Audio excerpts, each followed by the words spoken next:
I don't just travel, I chase silence in sacred places. Hey, it's me Arav and this is Omkareshwar. Not a destination, a divine feeling. So let's begin this vlog.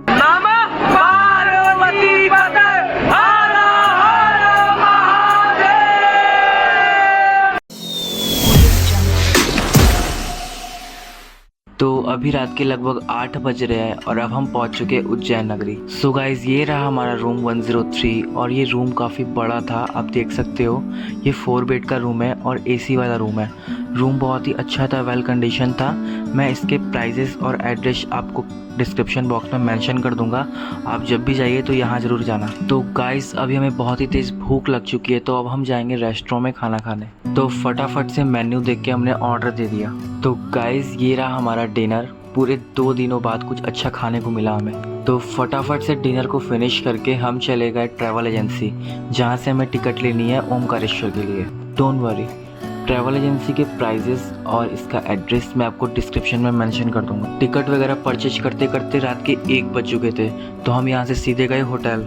रात का वक्त है तो auto वाले ने हमसे double किराया लिया। सो अब हम रूम पे आ चुके हैं गाइस, और अब हम फटाफट से सोएंगे क्योंकि हमें सुबह उठना भी है ओमकारेश्वर जाने के लिए। गुड नाइट गाइस, आपसे मिलते हैं हम कल और आपको दिखाते हैं मध्य प्रदेश की खूबसूरती। गुड मॉर्निंग गाइस, तो अब हम हो चुके हैं काफ़ी लेट, इसलिए बीच का क्लिप आपको देखने को नहीं मिलेगा। तो हम रेडी वोडी होके सबसे पहले सीधे निकल गए बस स्टॉप के लिए। तो ये है गोल्डन पेट्रोल पंप, हमारा bus stop. And thank God कि हम यहाँ टाइम से पहले पहुँच भी गए। सो गाइज हमारा बस आ चुका है और अब हम महादेव का नाम लेके अपना यात्रा स्टार्ट करने जा रहे हैं। खिड़की के थ्रू हम रास्ते की खूबसूरती देखते देखते कब इंदौर पहुँच गए हमें खुद पता नहीं चला। तो इंदौर पहुँचते ही सबसे पहले हमने पेट पूजा किया। सबसे पहले हमने जामुन खाए, उसके बाद हमने खाया पाव भाजी, और खाना खाते ही हम बस में जा करके सो गए और सीधे पहुंच गए ओमकारेश्वर। सो ओमकारेश्वर बस स्टैंड से हमने लिया ऑटो और हम वहां से चले गए सीधे ओमकारेश्वर मंदिर के पास। सो गाइस, क्या आपको ये बात पता है कि ओमकारेश्वर में एक नहीं बल्कि 2 ज्योतिर्लिंग है। एक ज्योतिर्लिंग नर्मदा नदी के इस पार है जहाँ मैं खड़ा हूँ, जिसे हम ममलेश्वर ज्योतिर्लिंग कहते हैं, और एक उस पार है जिसे हम ओमकारेश्वर ज्योतिर्लिंग कहते हैं। तो बेसिकली इन दोनों ज्योतिर्लिंग के दर्शन के बाद ही हमारा ओमकारेश्वर का यात्रा कंप्लीट होता है। तो नदी के ऊपर जो पुल बना है उसे पार करके हम पहुंच गए ओमकारेश्वर मंदिर की तरफ। एंड देन हम चले गए नर्मदा नदी का पानी स्पर्श करने। गाइस यहाँ गर्मी इतना ज्यादा था कि नंगे पैर जमीन पे खड़ा होना भी बहुत ही मुश्किल था। तो चलिए अब चलते हैं प्रसाद लेने। तो इन आंटी के पास से हमने लिया प्रसाद, और इन्होंने हमें प्रसाद के साथ साथ गाइड भी किया कि हमें कैसे दर्शन करना और कैसे नहीं करना है। सो गाइस प्रसाद लेने के बाद हमने सीधा मंदिर में प्रवेश किया।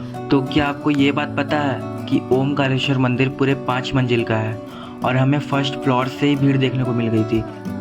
4 बजे बाद श्रृंगार चल रहा है। श्रृंगार के पश्चात पुनः दर्शन के लिए मंदिर के बंद खुलेंगे। तो अभी हम हैं मंदिर के टॉप फ्लोर पे और यहाँ अभी मंदिर में श्रृंगार चल रहा है। तो श्रृंगार के बाद होगा हमारा दर्शन, तब तक हम करेंगे लाइन में वेट। गाइज हम यहाँ लगभग 3 घंटे से लाइन में खड़े हैं और पता नहीं कब हमारे दर्शन होंगे। अभी तक हमने प्रवेश द्वार का भी दर्शन नहीं किया। सो फाइनली गाइज हम मंदिर में प्रवेश कर गए और ये है नंदी महाराज। हर हर महादेव, हर महादेव, पार्वती अब इसके आगे फ़ोन अलाउड नहीं है, तो मैं आपसे दर्शन करने के बाद मिलता हूँ। अब भाई दर्शन कैसा हुआ तुम्हारा? बहुत बढ़िया दर्शन हुआ हमारा, और अब हम जा रहे हैं आगे ममलेश्वर ज्योतिर्लिंग दर्शन के लिए। तो चलिए चलते हैं, महादेव के नारे लगाते हैं। हर हर महादेव, नमः पार्वती फतेह, हर हर महादेव। तो वापस से ब्रिज क्रॉस करके अब हम जा रहे हैं वापस ममलेश्वर ज्योतिर्लिंग के दर्शन के लिए।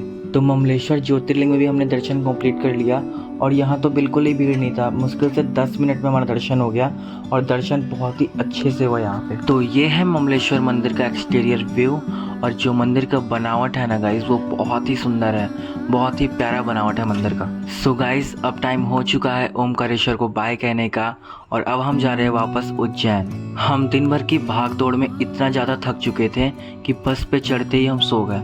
फिर अप्रॉक्स 1 घंटे बाद हमें बस कंडक्टर ने उठाया क्योंकि हमें शनि मंदिर के भी दर्शन करने थे। सो गाइज ये है खंडवा जिला में स्थित बहुत ही फेमस शनि मंदिर। मैंने तो यहाँ दर्शन कर लिया और आप भी अब दर्शन कर लो। तो दर्शन के बाद अब हम जा रहे हैं खाना खाने क्योंकि भूख बहुत ही तेज लग चुकी है। फटाफट से मेन्यू देख के हमने ऑर्डर किया खाना। एक्चुअली हमने थाल वाला खाना ऑर्डर किया था क्योंकि हम सुबह से सिर्फ पाव भाजी खाकर ही थे और खाने के बाद लिया हमने आइसक्रीम। सो गाइज इस व्लॉग को करते हैं यहीं पे एंड और आपसे मिलते हैं अगले व्लॉग में जो कि नेक्स्ट वीक आने वाला है। तब तक के लिए bye, take care and thanks for watching.